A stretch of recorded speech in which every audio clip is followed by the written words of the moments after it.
നിന്നെ പോലെ നിന്റെ അയൽക്കാരനെ സ്നേഹിക്കുക. നീ നിന്നെ എങ്ങനെ സ്നേഹിക്കുന്നു അതുപോലെ അയൽക്കാരനെ സ്നേഹിക്കേണ്ട ഏറ്റവും അനുഗ്രഹദായകമായ സമയം.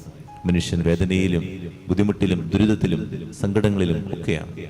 ആ സമയത്ത് നിന്നെ സ്നേഹിക്കുന്നത് പോലെ അയൽക്കാരനെ സ്നേഹിക്കാൻ മനസ്സുണ്ടാകും.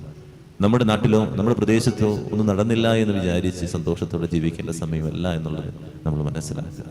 ഇതെൻ്റെ കുടുംബത്തിൽ നടന്നതുപോലെ അനുഭവിക്കാൻ സാധിക്കുമ്പോഴാണ്.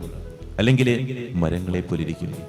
യേശുവിനോടൊന്ന് പ്രാർത്ഥിക്കാൻ, ഒന്നും കൂടി എൻ്റെ കാഴ്ചയൊന്ന് തുടരണമേ എന്ന്. അപ്പോൾ വ്യക്തമായി കണ്ടു എന്നാണ് പറയാ. അതെല്ലാം വ്യക്തമായി കണ്ടു.